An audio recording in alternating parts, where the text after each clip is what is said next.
Donc nous saluons tous les enfants de Dieu partout dans le monde et à tous nous disons que la grâce et la paix de notre Dieu et Seigneur Jésus-Christ vous soient multipliées.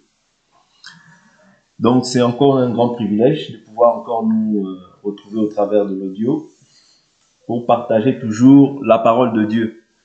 Parce que nous avions toujours dit que si nous nous présentons par ce canal, ce n'est que pour prêcher Christ et Christ crucifié, afin que tous nous puissions être édifiés, fortifiés et encouragés par la grâce qui nous est commune. Aujourd'hui, nous venons avec un autre thème sur la table qui va s'intituler « La crucifixion, une mort lente ». Je répète, la crucifixion, une mort lente. Okay? Donc, prenons nos Bibles tous ensemble, nous allons débuter notre enseignement. Quand on parle de la crucifixion, on parle de quoi? Donc, pour les chrétiens, en soi, ça représente quoi? Que nous sommes morts avec Christ. Ouais, la crucifixion, c'est en soi la mort. Ouais, il symbolise la mort avec Christ, c'est-à-dire Christ est mort, nous aussi nous sommes morts avec lui. Ok? C'est une représentation, c'est une image. C'est une image de ce que représente la crucifixion. Ouais. C'est une action pour les chrétiens. Bon, pour les chrétiens, cela revient à dire que nous sommes morts avec Christ. Mais cette mort, n'oublions pas que Christ, de même qu'il était à la croix, c'est pas au premier coup ou au premier coup de crucifixion qu'il est mort. Okay? Il a fallu qu'il y ait un autre clou qui lui soit planté ainsi. Il a fallu qu'il y ait des clous qui lui soient plantés au genou. Il a fallu qu'il y ait des clous qui lui soient plantés un peu partout. Ok? Et cette mort-là, c'est une mort atroce, mais c'est une mort lente. C'est-à-dire tu subis la souffrance. Il y a plusieurs souffrances. Il y a eu une couronne d'épines sur sa tête. Toutes ces choses-là, en fait, représentent la souffrance qu'il a eue pour nous lorsqu'il devait monter à la croix. Ok? Et cela symbolise, comme je le dis, symbolise pour le chrétien la mort. Ok? La mort au péché, bien sûr. La mort à notre ancienne vie. Pour marcher maintenant en nouveauté de vie. Ok? Mais maintenant, ce qu'il ne faut pas oublier, c'est que quoique nous soyons morts avec Christ, ressuscités avec Christ, et que notre vie est cachée dans les lieux célestes avec Christ en Dieu, c'est un fait. Mais pour une personne qui vient nouvellement dans la foi, elle a changé de royaume, c'est-à-dire que ce qui s'effectue automatiquement, c'est quoi? C'est la nature que tu as reçue. Ça, c'est-à-dire que tu avais une nature. La nature que tu avais, tu étais fils dans la chair comme ça. Vu que tu étais né de la chair et du sang, et que tu n'avais pas encore été racheté par le sang du Christ, tu étais sous la puissance du malin, n'est-ce pas? Parce qu'à tous ceux qui l'ont reçu, à tous ceux qui croient en son nom, la parole de Dieu leur a donné le pouvoir de devenir enfants de Dieu. Ça veut dire que quand tu deviens enfant de Dieu, c'est un pouvoir qui t'a été donné par le fait que tu aies accepté Jésus-Christ dans ta vie comme ton Seigneur et ton Sauveur. Mais avant cela, bien que nous savons que plusieurs peuvent parler de prédestination, de préscience, toutes ces choses-là, mais dans le plan de Dieu, nous devenons enfants de Dieu comment? Par la repentance, par la foi en Dieu, le baptême d'eau et d'esprit. C'est cela qui vient maintenant certifier, garantir que tu es maintenant enfant de Dieu. Et c'est alors que maintenant tu dois continuer à suivre Christ sur le chemin, comme Bartimée l'a fait. Parce que d'autres suivent Christ comme ils veulent. Non, tu dois suivre Christ sur le chemin. Ok? Et le travail de l'enseignement, ça va être quoi? Ça va être de te faire comprendre ce qui est bon et ce qui ne l'est pas. Le rôle de l'enseignement, c'est ça. Voilà pourquoi Jésus, dans Jean chapitre 17, il dit « Sanctifie-les par la vérité, ta parole est la vérité. » C'est-à-dire la parole a pour rôle, pour but, de sanctifier les gens. Mais ceux qui s'opèrent automatiquement, lorsque tu es baptisé, tu t'es repenti sincèrement, tu t'es baptisé sincèrement et tu as reçu le baptême du Saint-Esprit, ce qui s'opère automatiquement, c'est quoi? C'est le transfert de royaume. Je prends une écriture, parce que sinon je vais beaucoup parler et je veux toujours prendre à cela une écriture pour que ce que nous annonçons ne soit pas le fruit ou bien la pensée d'un homme. Alors, je prends, je crois que c'est Éphésiens qui parle de ça.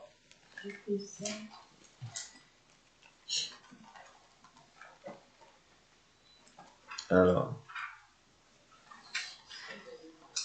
voilà. Éphésiens, je prends au chapitre 5 à partir du verset 8. Autrefois, en effet, vous étiez ténèbres, mais maintenant vous êtes lumière dans le Seigneur. Marchez comme des enfants de lumière. Autrefois, vous étiez ténèbres, mais maintenant vous êtes lumière dans le Seigneur. Marchez comme des enfants de lumière. Vous voyez? C'est-à-dire que qu'est-ce qui s'est passé? Nous sommes passés maintenant d'un royaume, du royaume des ténèbres, au royaume de Dieu. Okay? Ça, c'est la chose qui s'effectue automatiquement. Ok? Ça, c'est la chose qui s'effectue automatiquement. Bien que tu puisses avoir encore des œuvres qui ne sont pas à la gloire de Dieu, pourquoi je dis cela? Parce que, bon, je prends d'abord une écriture et je vais rentrer après par la suite dans ça. Je prends encore une autre écriture qui va nous aider dans ce que je suis en train de développer par la grâce du Seigneur. Prenons encore une autre écriture. Alors, voilà. Je suis dans Colossiens chapitre 1, à partir du verset 13, ou même le verset 12.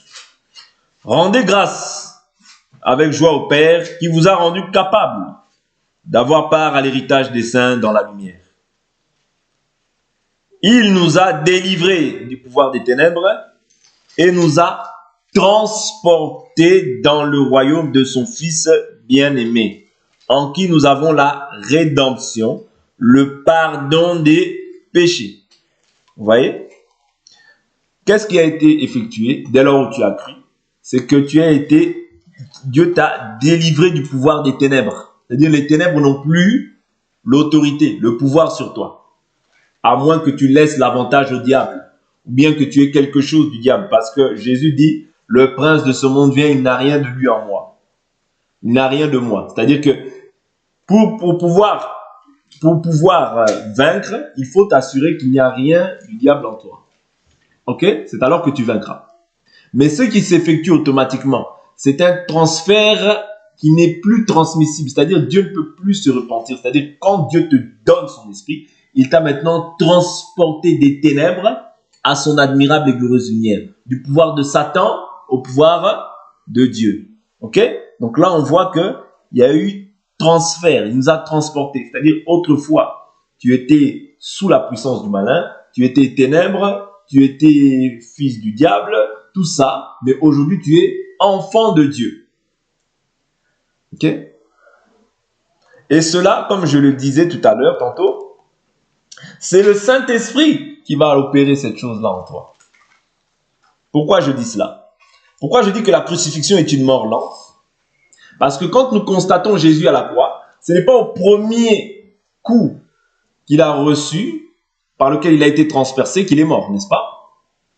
C'est-à-dire qu'il y a eu plusieurs coups, et le sang coule, le sang coule, le sang coule, et après, en fait, à force que le sang coule, ben, tu meurs. Vous comprenez? Ça, c'était une mort qui était réservée à ceux qui avaient commis des crimes et toutes ces choses. On ne va pas rentrer dans cela. Mais simplement, je veux nous faire comprendre que c'est une mort lente. Cette mort lente explique aussi beaucoup de choses dans la marche du croyant. Que c'est le Saint-Esprit. Bien que même nous ayons le Saint-Esprit en nous, ok? Ce n'est pas pour rien que le Seigneur nous dit que celui qui est saint se sanctifie davantage. C'est pas pour rien.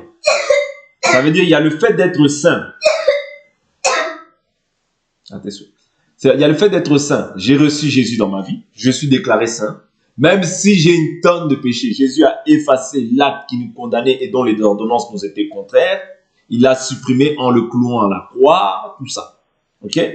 Donc je suis rendu saint, pas par rapport à mes œuvres, mais par rapport à la foi que j'ai placée en Jésus-Christ. Ok? Je suis déclaré saint automatiquement. Ouais. D'office. Parce que j'ai cru. Dieu m'accorde son esprit, l'esprit de sainteté. C'est l'esprit qui rend saint. Aucun homme n'est juste. Romains 3,10. Il n'y a pas de juste, pas même un seul. Même si tu vois quelqu'un prier du matin jusqu'au soir, même si tu vois quelqu'un connaître la Bible par cœur, c'est pas le fait de lire la Bible qui te rend saint. Non. Ce qui te rend saint, c'est le fait d'avoir revêtu l'esprit de Christ, l'esprit de sainteté. Parce que c'est l'esprit qui est saint qui te donne la capacité aussi d'être saint. Le diable connaît ces écrits-là. Le diable connaît ça, n'est-ce pas? Le diable connaît ça. Là, les Écritures, le diable connaît. Parce que quand Jésus dit, quand le diable lui dit, il est écrit, Jésus dit, il est aussi écrit. Vous comprenez? Le diable connaissait. Le diable disait, il est écrit. Il est écrit. Donc le diable connaît la parole. Ce n'est pas le fait que quelqu'un lise la parole qui fait qu'il soit saint. Est-ce que vous comprenez? Voilà pourquoi il ne faut pas être impressionné, intimidé par qui que ce soit. En te disant que, il connaît bien la Bible. Hein. Le diable aussi connaît la Bible. Il connaît même mieux que nous. Vous savez ça? Il connaît même mieux que nous parce qu'il est esprit. Il peut te dire, il est écrit facilement.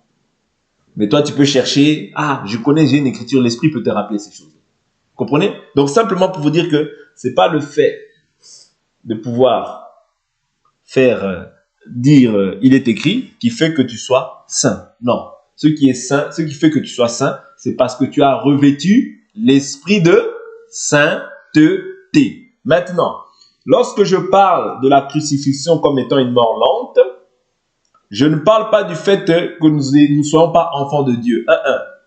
Parce que la mort ici dont il est question, la mort dont j'ai parlé dans un premier temps, au début de cet enseignement dont il est question, c'est la mort à notre ancien maître. Est-ce que vous comprenez? La mort, c'est la mort au péché, okay? Mais c'est la mort, c'est-à-dire de notre ancien maître, celui qui gouvernait, qui dominait nos vies. C'est-à-dire qui? Le diable. Je prends une écriture.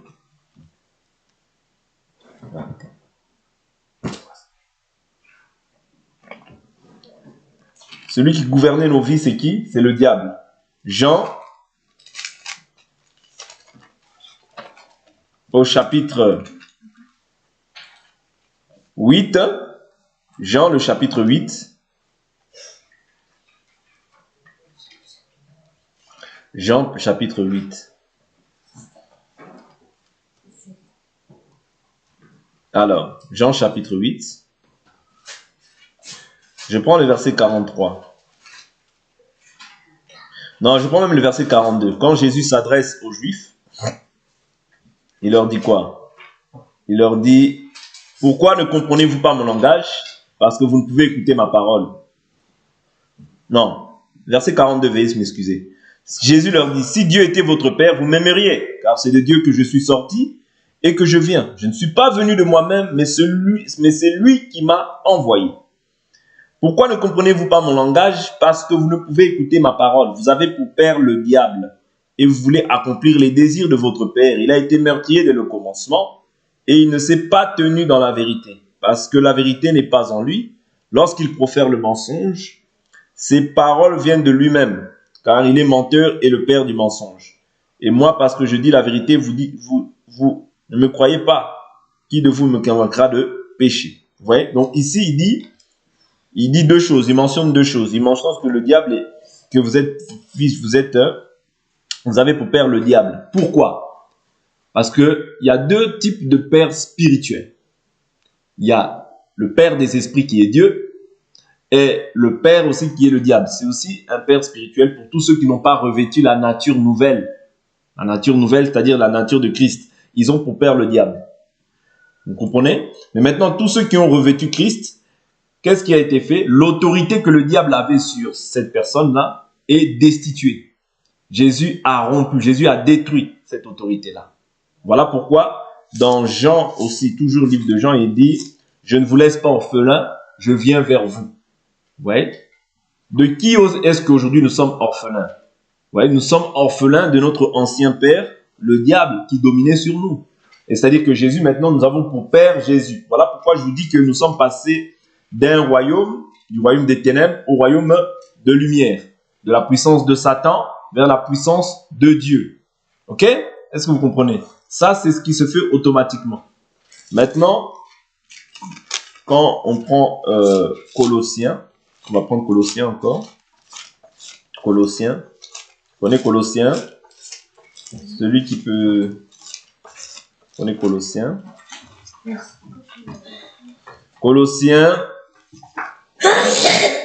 Colossiens chapitre 2, celui qui arrive, il peut lire.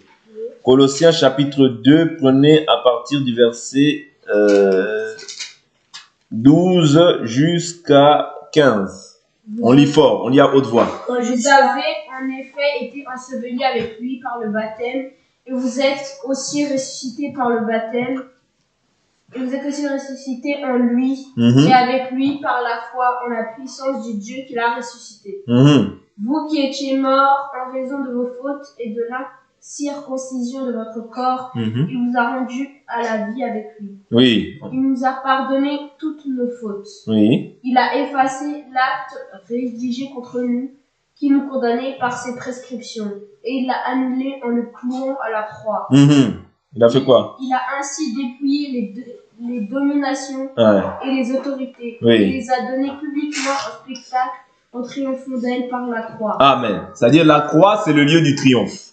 Mais, qu'est-ce qui a été fait? Il dit, vous qui étiez morts par vos offenses. C'est-à-dire que nous avions plusieurs offenses. Plusieurs péchés que nous avions commis. Et par cela, nous étions morts. Parce que le salaire du péché, c'est la mort. Mais le don gratuit de Dieu, c'est quoi? C'est la vie éternelle en Jésus-Christ. Maintenant, il dit quoi? Et par l'incirconcision de votre chair, il vous a rendu à la vie. Comment? Avec lui, en nous faisant grâce pour toutes nos offenses. Donc Dieu t'a fait grâce pour toutes tes offenses. Ok? Il a fait quoi aussi? Il a effacé l'acte rédigé contre nous. C'est-à-dire l'acte rédigé contre toi, c'était quoi? C'est que tu devais mourir. Tu étais destiné à la mort. Maintenant, Dieu a effacé cela. Ok? Et les dispositions qui nous étaient contraires, il l'a supprimé en le clouant à la croix. Ok? Mais maintenant, qu'est-ce qui a été opéré, comme je le disais tantôt? C'est-à-dire que nous avons été transférés. Et pour cela, il a effacé. Il a supprimé toutes les condamnations, les malédictions, tout ça. Ça a été supprimé. Oui. Ça a été supprimé. Maintenant, le baptême, c'est le symbole de la mort au péché et de la vie nouvelle en Jésus-Christ. Mais la crucifixion lente, comme j'en parle, vous voyez, la crucifixion lente, c'est-à-dire que dans la marche, c'est pas parce que nous avons revêtu le Saint-Esprit que nous ne pouvons pas être amenés à pouvoir manifester une œuvre dans la chair. Parce que l'Écriture dit, si nous disons que nous n'avons pas de péché, nous nous séduisons nous-mêmes, la vérité n'est pas en nous. Et si Dieu gardait les transgressions des hommes, personne ne pourrait subsister au-devant du Seigneur. C'est-à-dire la crucifixion comme étant une mort lente, c'est-à-dire que même dans la marche en Christ, il y a des étapes. Voilà pourquoi Paul parle à certaines personnes dans le livre de 1 Corinthiens, il dit, vous êtes encore des enfants, des petits-enfants en Christ. Vous avez encore besoin de lait. C'est-à-dire que quelqu'un qui vient en Christ Jésus, il faut comprendre que bien que je lui prêche, bien que je prêche la parole, mais c'est Dieu qui va maintenant produire en lui le vouloir et le faire selon son bon plaisir. Voilà pourquoi Zacharie chapitre 4, verset 6, Joseph, tu peux lire si tu y arrives. Celui qui arrive en premier, il lit. Zacharie 4, verset 6. Zacharie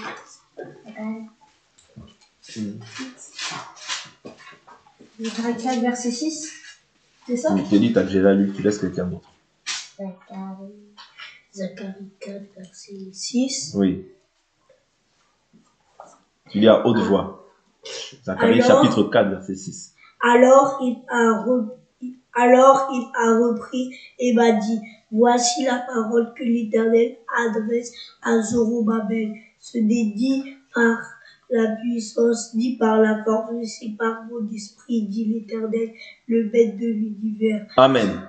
Amen. Oui, donc ici, L'Écriture nous dit, ce n'est ni par la puissance, ni par la force, mais par mon esprit, dit l'Éternel des armées. C'est-à-dire que l'œuvre qui est accomplie dans la vie de l'homme, Dieu se sert des hommes, mais celui qui mènera tout à la perfection, c'est le Saint-Esprit qui est en nous. Ça, il ne faut jamais oublier. Bien sûr, Dieu utilise la partie de l'homme pour pouvoir créer le renouvellement de l'intelligence dans la vie de l'homme. Voilà pourquoi la Bible nous dit, soyez transformés par le renouvellement de l'intelligence afin de discerner quelle est la volonté de Dieu, ce qui est bon, agréable et parfait. C'est-à-dire ça, l'âme de l'homme, c'est là où l'homme peut, c'est-à-dire interagir, placer la parole de Dieu. Mais pour autant, il ne faut pas oublier que c'est l'œuvre de Dieu.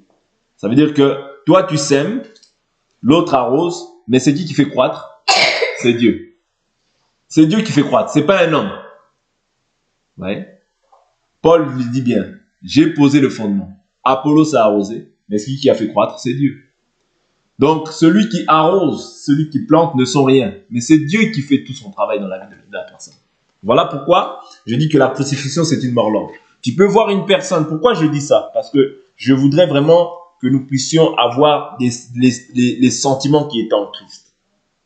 Ouais. Les sentiments qui étant en Christ doivent nous pousser à avoir toujours de la compassion et de la miséricorde. Même lorsque nous voyons un frère, une sœur qui manifestent des actes qui ne sont pas forcément à la gloire du Seigneur.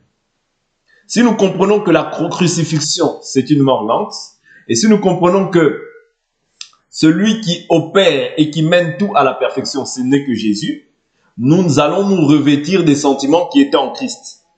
Et non pas des sentiments pour pouvoir condamner, juger, dénigrer, mépriser les frères ou les sœurs. Non, ce n'est pas ça l'objectif de Dieu. L'objectif de Dieu, c'est que nous sommes un corps et que tous les corps n'ont pas la même fonction, mais tout le corps est nécessaire. Tous les membres du corps, du moins, sont nécessaires au bon fonctionnement du corps. Ok? Parce que nous sommes tous des membres. Dieu n'a pas aimé plus une personne qu'un autre, non. Dieu, quand il t'a fait bon accueil, c'est-à-dire qu'il attend de ceux qui t'ont précédé dans le royaume, qu'ils soient aussi, c'est-à-dire qu'ils aient aussi de la compassion et de la miséricorde envers toi. Parce que, pour autant, c'est pas parce que toi, tu ne fais pas, bien tu n'as pas commis l'acte qu'une autre personne, bon, tu n'as pas commis un acte comme une sœur ou un frère peut le faire, que pour autant, tu es pur, pour autant que tu es meilleur. Non, c'est pas ça. Ça, c'est avoir une trop haute opinion de soi-même. Parce que devant Dieu, nul ne peut être trouvé juste devant Dieu. Personne. Il n'y a que Jésus qui a été trouvé parfait devant Dieu. Et il faut savoir une chose, c'est que Dieu veut que tous les hommes soient sauvés et qu'ils parviennent à la connaissance de la vérité. C'est-à-dire, si Dieu a fait bon accueil à une personne, moi, ma part de responsabilité, c'est d'être toujours bienveillant à l'égard de cette personne. Vous voyez? C'est d'être toujours bienveillant. Toujours prioriser la miséricorde. Toujours prioriser le fait que la personne puisse se relever et qu'elle puisse rendre gloire à Dieu. Okay? N'ayons pas ces sentiments-là qui sont des sentiments où nous cherchons simplement la faute chez les personnes. Ça, c'est des mauvais sentiments. Ça, c'est comme les satrapes. Vous voyez, les satrapes, quand ils cherchaient Daniel dans l'erreur, ils ont cherché jusqu'à après, ils ont instauré la loi des Mèdes et des Perses parce qu'ils n'arrivaient pas à trouver, en fait, Daniel en erreur. Vous comprenez? C'est-à-dire, c'est des mauvais sentiments. Vous voyez? Les pillements, c'est des mauvais sentiments. Ok? Donc, nous devons avoir des sentiments purs en Christ Jésus. Donc, comme j'ai dit, c'est le Saint-Esprit en nous qui dépouille la vieille nature du péché. Ouais, ainsi que les vaines manières de vivre d'autrefois. Ouais, donc, ce n'est pas par la puissance et ce n'est pas par la force. Mais c'est par l'Esprit du Seigneur. Okay? Si nous comprenons ça, nous sommes heureux. Nous comprenons ça, nous sommes heureux. Comme je l'ai dit tout à l'heure, j'ai dit un verset oralement, mais c'est 1 Corinthiens que j'ai pris 1 Corinthiens chapitre 1, je crois, à partir du verset... je vais prendre encore une autre écriture, du moins, 1 Corinthiens chapitre 1, à partir du verset 8. L'écriture nous dit quoi? Il vous affermira aussi jusqu'à la fin, pour que vous soyez irréprochables au jour de notre Seigneur Jésus-Christ. C'est-à-dire le Seigneur, comme il t'a fait bon accueil, comme il t'a accueilli dans son royaume, comme il t'a transporté des royaumes des ténèbres à son royaume de lumière, il doit aussi t'affermir. C'est-à-dire rendre solide, rendre ferme ce que toi tu as reçu. Affermir ta foi, affermir ta pensée en Christ Jésus. Et ça, c'est lui-même qui le fera. Parce que la Bible nous dit, il vous sanctifiera lui-même. Vous comprenez? Donc ici, il dit, il vous affermira jusqu'à la fin pour que vous soyez irréprochables. Pourquoi il nous affermira jusqu'à la fin? Pour que nous soyons irréprochables. Ça veut dire qu'actuellement, quoique nous sommes saints, mais en réalité, le Seigneur, il y a encore des petites choses. Il y a encore des petits traits de caractère. Il y a encore des petites choses qui sont encore en nous que le Seigneur n'agrée pas. Voilà pourquoi il doit nous affermir jusqu'à la fin. Il doit nous tailler, nous façonner et nous donner la forme qui lui plaît. C'est pour ça que je dis que la crucifixion, c'est une mort lente. Si on comprend cela, on va se revêtir de patience. Parce que celui qui accorde la repentance, en réalité, ce n'est pas un homme, mais c'est Dieu. Et la repentance, c'est quoi? C'est un don. Parce que nous pouvons nous repentir. Il y a la repentance à salut, mais il y a la repentance aussi comme les actes qu'on pose au quotidien, dont nous devons nous repentir. Je prends une écriture qui va nous aider. Attendez, je finis au verset 9 et je prends une écriture qui va nous aider.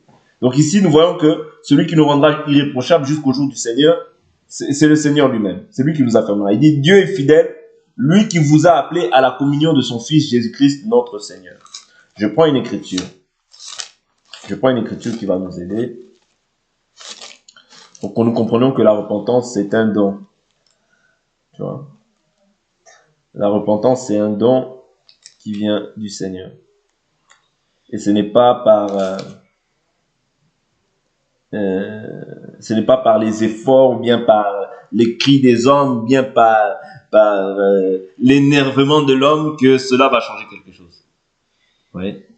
Et maintenant, est-ce qu'en cela, je pousse les gens à vivre dans le péché? Loin de là. Mais je dis simplement que la repentance est un don. Prenons dans 2 Timothée chapitre 2, nous allons voir cela, au verset 24. L'Écriture nous dit quoi? Or, il ne faut pas que le serviteur du Seigneur ait des querelles. Il doit au contraire être affable envers tous, avoir le don d'enseigner et de supporter. Vous voyez? Toutes ces choses-là doivent être en lui. D'enseigner et de supporter. Vous voyez? Il doit redresser avec douceur qui? Les contradicteurs. Dans l'espoir que Dieu leur donnera la repentance pour arriver à la connaissance de la vérité. Vous voyez? La repentance pour arriver à comment? À la connaissance de la vérité. Bien sûr, ici, il est question des contradicteurs, mais même au milieu des saints, il y a aussi des contradicteurs. Ok? Même au milieu des saints, il y a aussi des contradicteurs. Et des gens qui doivent se repentir, en fait, des mauvais caractères, des mauvaises attitudes qu'ils ont pu manifester. Parce que Dieu veut nous rendre parfaits. Ouais, nous devons nous armer de cette pensée que, tel que je suis moi, tel qu'est mon frère ici, Dieu, nous tous, il veut nous rendre parfaits. Ouais. Dieu n'aime pas plus l'un que l'autre, non. Dieu nous aime parce que nous, quand tu demeures dans le Fils, Dieu t'aime et il a les regards fixés sur toi. Et bien que il y a encore peut-être des choses que tu manifestes, et je dis bien par là que je n'encourage personne à vivre d'une manière qui n'est pas conforme à la volonté, mais la crucifixion, qu'on le veuille ou non, c'est une mort lente. Sinon, il ne serait pas question, Paul ne parlerait pas du fait que il y a des hommes animaux, les hommes charnels et les hommes spirituels. Vous voyez? Voilà pourquoi à d'autres, il dit, je vous écris, petits enfants, je vous écris, jeunes gens, je vous écris, jeunes enfants, je vous écris, pères. Vous voyez? C'est-à-dire qu'il y a des classifications, même dans la marche. Il y a des classifications. Et la Bible est claire. La Bible même parle de ces choses-là dans Galates chapitre 4. Il dit l'héritier, tant qu'il est un enfant, ouais, ne diffère en rien d'un esclave, quoi qu'il soit maître de tout. C'est-à-dire que ce n'est pas parce que tu es... Regardez, prenons bien cette écriture, on va bien la lire. Je l'ai bien lu, du moins, mais prenons encore cette écriture dans son intégralité. Galates chapitre 4, verset 1. Or, je le dis, aussi longtemps que l'héritier, ouais, tu es héritier, est enfant, il ne diffère en rien d'un esclave alors qu'il est le maître de tout. Il est soumis à des tuteurs et des administrateurs jusqu'au temps marqué par le Père. Ouais. Nous aussi, lorsque nous étions enfants, nous étions comment? Asservis. Autrement dit, esclaves aux principes élémentaires du monde. Vous voyez, nous étions asservis aux principes élémentaires du monde. Mais lorsque les temps furent accomplis, Dieu a envoyé son Fils, né d'une femme, né sous la loi, afin de nous racheter, afin de racheter ceux qui étaient sous la loi, pour que nous recevions l'adoption.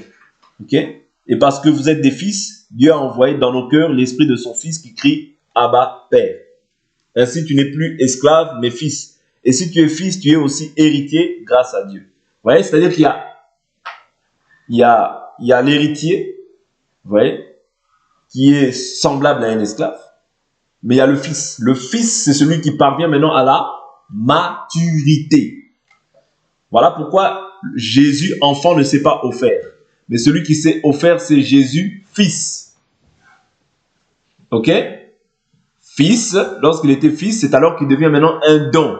Un enfant vous est né, un fils vous est donné. Je prends cette écriture. Vous comprenez? Donc, il y a des étapes dans la marche. Oui. L'enfant vient de naître. Il faut lui apprendre à marcher. Il faut lui apprendre à se comporter. Il faut le corriger. Ouais. Il faut l'éduquer. Il faut l'instruire. Mais est-ce que le fait qu'il soit né et qu'il fasse des choses qui soient contraires à ce que toi tu lui ordonnes, cela en fait le disqualifie?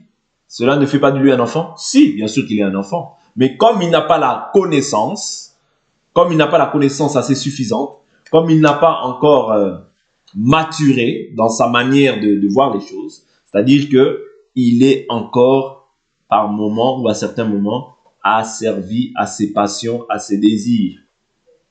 Mais Dieu le connaît pour autant. Ok? Dieu le connaît pour autant. C'est-à-dire que même cette personne-là doit arriver à la perfection. Ok? Doit arriver à la perfection. C'est très important. C'est très important. Je prends Ésaïe chapitre 9, l'écriture nous dit quoi? Verset 5. Car un enfant nous est né, un fils nous est donné. Ah, le fils c'est un don. L'enfant est né, mais le fils devient un don. Ouais, et devient un don. Il dit, donc là il parle du fils, et la souveraineté. Ouais, la souveraineté reposera sur son épaule. L'épaule représente l'autorité.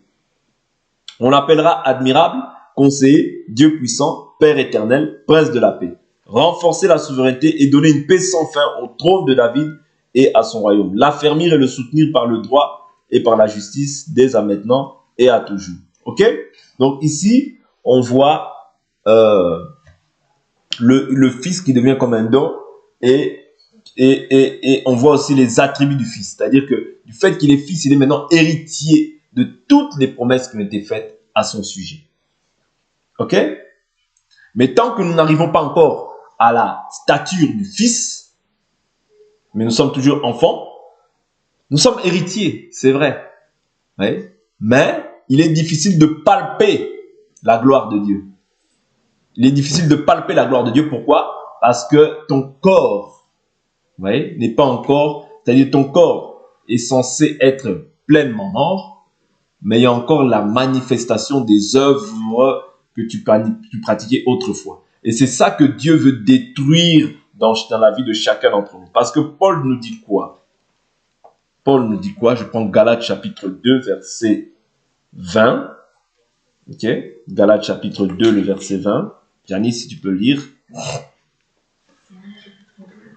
Tu lis à haute voix, s'il te plaît. Galates 2, verset 20. J'ai été crucifié avec Christ. Ce n'est plus moi qui vis, c'est Christ qui vit en moi. Et ce que je vis maintenant dans mon corps, je le vis dans la foi au Fils de Dieu qui m'a aimé et qui s'est donné lui-même pour moi. Amen. Amen. Vous voyez, donc, il dit quoi? Je suis crucifié avec Christ. C'est-à-dire que Christ est crucifié. C'est-à-dire que moi, quand j'accepte Christ dans ma vie, je suis crucifié. L'objectif, ok, comme j'ai dit, la crucifixion, c'est une mort lente. C'est-à-dire qu'il y a des choses qui partent instantanément. Mais tu peux avoir des problèmes encore dans ton caractère. Tu peux encore avoir peut-être la nervosité, la colère. C'est-à-dire Dieu doit maintenant imprimer son caractère en toi. Le caractère de Christ, c'est quoi? L'amour, la joie, la paix, la patience, la bonté, la douceur, la bienveillance, la fidélité, la maîtrise de soi. Ça, c'est le caractère de Christ qui doit être imprimé en toi. Ouais, c'est-à-dire, nous devons être remplis de bons fruits. Ok? Remplis de bons fruits. Pourquoi? Pour que Dieu soit glorifié au travers de nous. Ok? Et ça, comme c'est pour ça que je vous dis que nous sommes saints, nous sommes les parfaits à la surface de la terre à cause de l'esprit qui nous a été donné. Mais, c'est-à-dire qu'il y a des choses qui doivent être ôtées. Voilà pourquoi l'Écriture nous dit quoi? Toute plante que le Père n'a pas plantée sera déracinée. C'est-à-dire Dieu doit déraciner aussi le mauvais trait de caractère. Dieu doit déraciner l'impolitesse chez certains. Dieu doit déraciner la méchanceté chez d'autres. Mais pour autant, tu es saint. Dieu te voit, comme Dieu te voit au travers du Fils, et que le Fils, lui, n'a pas péché, Dieu te voit saint. Quand toi, tu confesses ton péché, tu es pardonné, et Dieu ne voit plus ton péché. Parce que la Bible dit, si nous confessons nos péchés, il est fidèle et juste pour nous les pardonner. C'est-à-dire, Dieu te voit saint.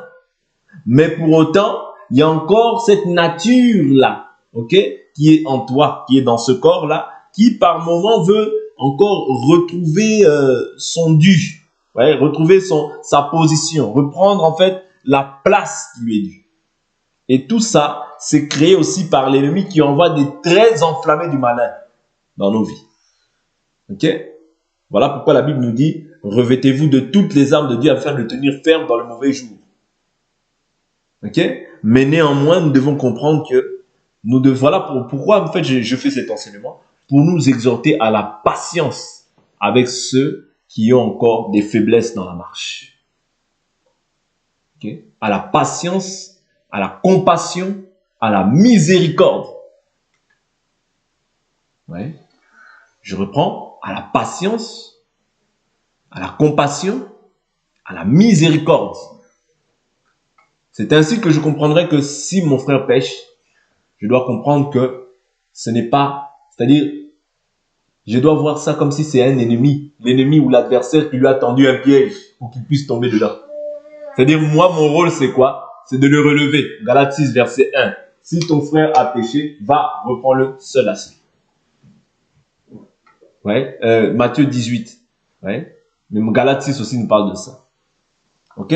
C'est très important, ces choses-là. Si nous ne nous revêtons pas de ces sentiments-là, la chose qui va se faire, et ça ne peut pas changer, la chose qui va se faire, c'est quoi? C'est que nous allons nous revêtir des sentiments d'orgueil. Croire que moi je ne fais pas ça, lui il fait ça. Moi je fais même pas ça, lui il fait ça. Alors que la personne, là, si elle s'humilie réellement devant Dieu, elle demande pardon à Dieu, Dieu pardonne. Et toi tu resteras dans ton péché. Et tu penseras être juste parce que tu veux t'élever. Or, quiconque veut s'élever sera abaissé. Et celui qui s'abaisse sera élevé. Vous comprenez? C'est-à-dire que dans les choses de Dieu, nous devons apprendre à être patients. Oui, mais comment ça se fait qu'il fait ça alors que ça fait des années? Sois patient. Il y a des choses que toi, tu n'as pas compris du jour au lendemain. Ouais, il y a des choses qui ont pris du temps aussi pour toi. Il y a des choses qui sont allées vite, il y a des choses qui ont pris du temps. C'est pour ça que je dis que la crucifixion, c'est une mort lente. Quand on voit Jésus à la croix, on l'a cloué. Il n'était pas mort dès le premier clou qu'il a reçu. Un deuxième clou, il n'était pas forcément mort directement. Vous voyez, c'était une mort lente et progressive. Mais néanmoins, la mort doit être constatée. Pourquoi? Parce que nous sommes l'image. C'est-à-dire, plus nous avançons dans la marche, et je vais, je crois, terminer sur cette écriture, plus nous avançons dans cette marche en Jésus-Christ, nous devons contempler Christ au travers de nous. Parce que la Bible nous dit quoi? Vous êtes une lettre écrite par notre ministère. Non sur des tables de pierre, mais sur des tables de chair, sur vos cœurs. Je crois que c'est 2 Corinthiens 3 qui parle de ça. 2 Corinthiens 3 qui parle de ça. Oui, merci Seigneur. Alors, 2 Corinthiens 3, verset 2, l'Écriture nous dit, « Vous êtes notre lettre écrite dans nos cœurs, connue et lue de tous les hommes. Vous êtes manifestement une lettre de Christ, écrite par notre ministère, non avec l'encre de l'encre, mais avec l'esprit du Dieu vivant, non sur des tables de pierre, mais sur des tables de chair sur vos cœurs. » Ouais. Donc c'est ça. C'est quand nous sommes en train d'enseigner, nous sommes en train d'écrire spirituellement, nous sommes en train d'écrire cette parole-là dans les cœurs de tout un chacun. sommes en train d'écrire. Ça ne se voit pas, mais c'est ce que nous sommes. Nous sommes en train d'imprimer dans votre âme la parole de Dieu. Ok? Maintenant, je prends toujours le même chapitre, mais au verset 18, il dit quoi? Nous tous, qui le visage dévoilé, reflétons un miroir la gloire du Seigneur, nous sommes transformés en la même image, de gloire en gloire, comme par le Seigneur l'Esprit. Vous voyez? C'est-à-dire que l'objectif pour lequel la parole vient, c'est pour que tu sois transformé, ok, en la même image, de gloire en gloire, comme par le Seigneur, quoi? L'Esprit. C'est-à-dire, c'est l'Esprit qui doit faire cette œuvre-là, pour que tu sois transformé. C'est ainsi que 2 Corinthiens chapitre 5, verset 17 nous dit, si quelqu'un est en Christ, il est une nouvelle créature. Les choses anciennes sont passées, ainsi toutes choses sont devenues nouvelles. Et Éphésiens 2, 10 nous dit quoi? Nous avons été créés en Christ et Jésus pour des œuvres bonnes que Dieu a pratiquées d'avance, a planifiées d'avance afin que nous les pratiquions. C'est-à-dire que nous avons été créés, recréés. Quand tu viens en Jésus, tu as été recréé. Dieu t'a recréé. Même s'il s'avère qu'il y a des choses que tu as du mal à faire, mais Dieu t'a recréé. Dieu t'a transporté des royaumes des ténèbres à son admirable et glorieuse lumière. Dieu t'a pris de la mort et il t'a ramené à la vie. Vous comprenez? Ça, c'est ce qui s'est effectué. C'est l'œuvre qui a été opérée. Mais maintenant, il s'avère que voilà, peut-être qu'il y a des choses encore qui sont difficiles pour toi, que tu ne comprends pas aujourd'hui. Mais comme Dieu t'a fait bon accueil, comme Dieu t'a accueilli dans sa présence, dans son royaume, il doit automatiquement, Dieu fera tout pour que tu puisses arriver à la perfection. Dieu fera tout pour que tu sois parfait et que tu ailles à l'enlèvement. Parce que quand Dieu s'engage et qu'il te donne son esprit, ça veut dire que tu es un enfant. Donc il doit te tailler et te donner la forme qui lui plaît afin que demain, toi et moi, nous soyons dans la présence du Père. Que l'Éternel Dieu nous bénisse. Pour aujourd'hui, on s'arrête là et on va prier.